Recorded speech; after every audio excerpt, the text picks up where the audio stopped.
السلام عليكم ورحمة الله وبركاته. بسم الله الرحمن الرحيم.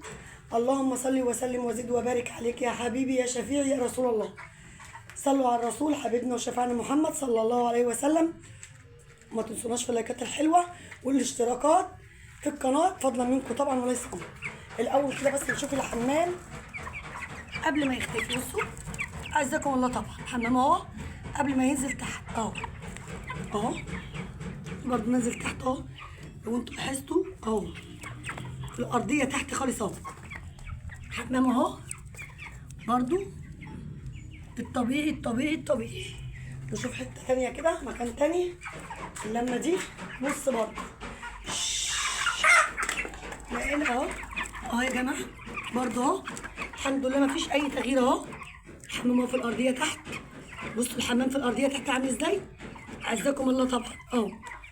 المهم الحمام كويس قوي. ما زلنا بنأكد على الحمام. الحمام اهم حاجه. خشوا بصوا يا جماعه على حمام الفراخ. الناس اللي داخله القناه جديد خشوا بصوا على حمام الفراخ. وخلي بالكم الفراخ كل ما بتكبر مناعتها بتقل. كل ما الفراخ بتكبر مناعتها بتقل، عشان الناس اللي بتكتم على الفراخ وهي في العمر ده.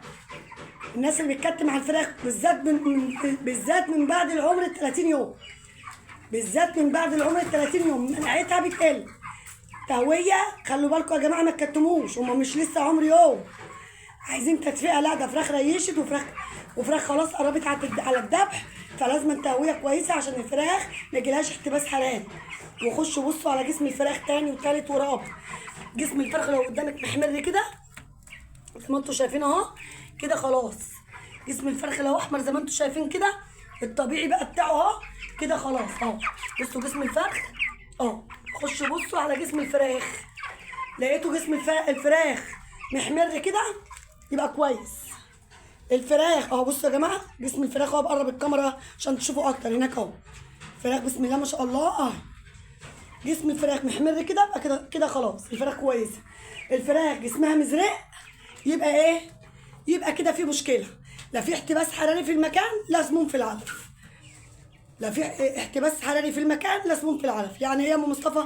يعني المكان مكتوم عليهم لازم تزودي تهويه شويه، او في سموم عاليه في العلف لازم تجيبي مضاد سموم من البيطري. الحاجتين دول اللي بيزرعوا جسم الفراخ. سموم عاليه في العلف او احتباس حراري المكان مكتوم عليهم. خلي بالكم من الموضوع ده. طبعا انا داخله كان في علف بسيط. اعزكم الله لسه حمامه حالا. اعزكم الله على المنظر اهو الطبيعي.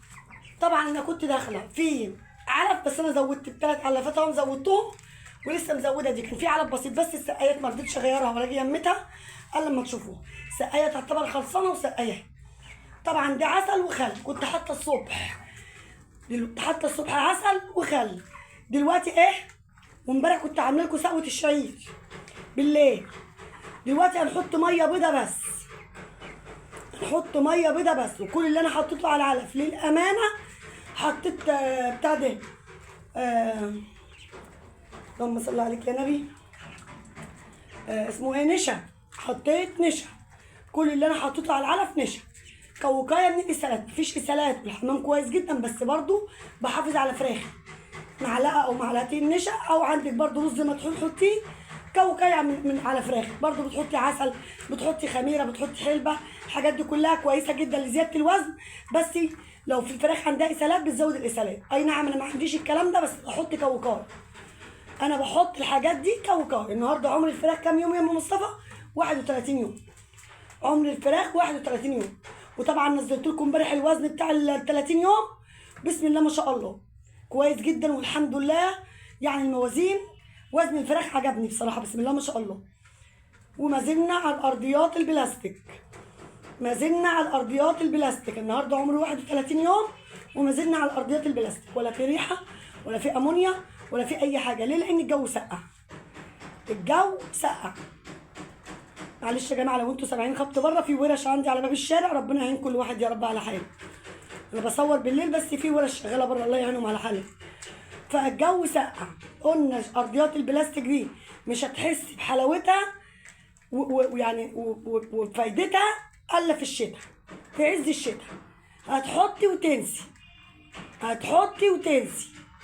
لكن في الصيف مشكله، عايزه كل 3 4 ايام تشيليها، ان ما شلتيش بتدود وتسوس، واكيد وريتكم الموضوع دي كذا مره. ان ما شلتيش بتدود وتسوس. لكن في الشتاء لو من اول يوم لحد اخر الدوره ما تقلقيش. في الشتاء بالذات، في عز الشتاء الجو بيبقى ساقعه، واحنا كمان بنقفل من التلج، وبيبقى لا فيه دود ولا فيه سوس في الساعه.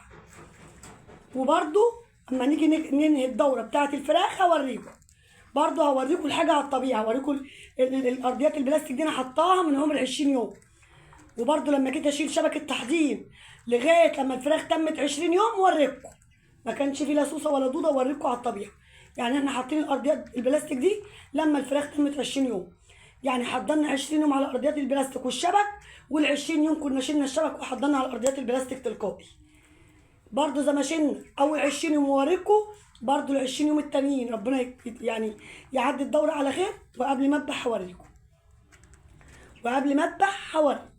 هوريكم برضه ان الارضيات البلاستيك انا وانتوا هنبقى على الله كل حاجه تلقائي قدامنا. في دود، في سوس، مفيش حاجه خالص، يبقى ليا ولكم، يبقى علام ليا ولكم. بس هي كويسه جدا وبتوفر عليكي كتير، بتوفر عليكي نشاره. الناس بقى اللي بتيجي تتكلم على ارضيات البلاستيك وبتقول هي فايدتها ان هي بتوفر نشاره او تبني، لا على فكره ده فايدتها احسن واعلى من كده 100 مره. الناس اللي بتيجي تقول فايده الارضيات البلاستيك ان هي بتوفر نشاره وتبني، ماشي انا معاكي، هي بتوفر نشاره وتبني وانا قلت الكلام ده كذا مره، بس في حاجه مهمه جدا، مهمه جدا جدا وكلنا بنشتكي منها. الارضيات البلاستيك دي بتحافظ على الفراخ منها. ايه بقى؟ الكوكسيديا والكوليستيريديا. الكوكسيديا والكوليستيريديا ليه؟ لان طبعا لما الفرخ بيعمل حمام بينزل تحت في الارضيه، حبايه علف لو وقعت من الفرخ ما بيجيبهاش ما بيطولهاش، بتنزل تحت زيها زي الحمام، احفظكم الله. لكن لو انت بتربي بقى على نشاره وعلى تبن، وحبايه علف او علف وقع على النشاره او التبن، الفرخ بينقر فيها بيجيبها، وهو بينقر في حمام، هو عامل حمام او فرخ تاني عامل حمام وغيره عامل حمام، فبالتالي بتبقى فيها مطرح بتقع على حمام او فضلات الفراخ، بيجي لها كوكسيديا وكوليستيريديا. فالارضيات البلاستيك قبل ما بتوفر معاكي تبن ونشاره، بالعكس بتوفر معاكي ان الفراخ بتحافظ من جميع الاسهالات، ما بتبقاش موجوده عند فراخك. بتبعد الكوكسيديا والكوليستيريديا عن الفراخ، لان طبعا عمق 10 سم ولا بصوا مفيش، يعني لو انا بلاقيكم حمام بصعوبه، بوريكم الحمام بصعوبه، لكن لو فرخه عدت شمال عدت يمين ورجلها جت على الحمام بيسقط تحت. فهي بتحافظ على الفراخ من حاجات كتير جدا، يعني وبالذات بتوفر نشاره، بتوفر تبن، وفي نفس الوقت اللهم صل على سيدنا محمد اللي بتمنع جميع الاسهالات، بتمنع جميع البرد التنفسي من الريحه. لا لا لا لا فيها فايده كبيره. هي مشكلتها بس في الصيف، لو انت بقى بالك طويل في الصيف وعايزه تحطيها هتغيري كل 3 4 ايام. في ناس ما بتستعملهاش في الصيف خالص لانها متعبه، لكن في الشتاء جميله ومريحه جدا. ماشي. بالنسبه برضو للارضيات طبعا مالينا العلافات اهو، هنغير بس السقايات ونحط الميه ويبقى كده خلصنا الفيديو معاكم. اللهم صل عليك يا نبي. طبعا حطينا العلافات اهي، 3 علافات، وحطينا سقايه اهي وسقايه هناك اهي. طبعا دول سقايتين يا جماعه، كل سقايه 4 لتر. طبعا حطينا ميه نظيفه، احنا مش عايزين برضو يعني نكتم على معده الفراخ. بنحط الصبح ممكن اعشاب، ما حطيناش الصبح بنحط بالليل، بنحط مره عسل وخل في اليوم، ما حطيناش بالنهار بنحط برضو بالليل، ممكن نحط يوم ويوم. فاحنا مش عايزين نكتم على معده الفراخ. الاعشاب كويسه جدا جدا وبتدفي الفراخ. والناس اللي عايزه تدفي الفراخ 3 حاجات مهمين جدا ان انت تحطوهم في الاعشاب ان انت تدفي فراخ. من ضمن الاعشاب اللي انت بتحطيها على اي خلطه، او ممكن عايزه تحطي اعشاب بس تحطيها. 3 اعشاب مهمين جدا بيدفوا الفرخ. اولهم الشطه الحمراء اللي هي الصافيه اللي احنا بنجيبها من على الطور. تاني حاجه الجنزبيل. تالت حاجه القرفه. شطه والجنزبيل والقرفه كويسين جدا في الشتاء ان هم كفيلين يدفوا الفراخ. كافلين ان هم يدفوا الفراخ، ممتازين جدا جدا. لو الناس بقى اللي عايزه تدفي فراخها كده وتحط لهم حاجه كويسه، الشطه والجنزبيل والقرفه. لكن في الشتاء، في الصيف مش محبوبين، بيسخنوا الفراخ في الصيف، لكن في الشتاء بيدفوا الفراخ وبيسخنوا جسم الفراخ وبيخلوا الفراخ دافيه. شوفوا بقى الثلاث حاجات دول مهمين جدا لو انت عايزه تدفي فراخ، ومن كل حاجه معلقه. بس الثلاث حاجات دول من عمر 15 يوم، منهم شطه من عمر 15 يوم، الجنزبيل، القرفه، الحاجات دي كلها لازم تحطها للفراخ من عمر 15 يوم، مش مره واحده كده تحطها للفراخ. ماشي، يلا حبايبي، ده الفيديو بقى بتاعنا كان النهارده. يا رب الفيديو يكون عجبكم ورضاكم. بس بالله عليكم اللي شاهد الفيديو يحط لنا اللايك فضلا وليس امرا، يبقى جزاكم الله كل خير. اشوفكم على خير واشوفكم في فيديو جديد، والسلام عليكم ورحمه الله وبركاته.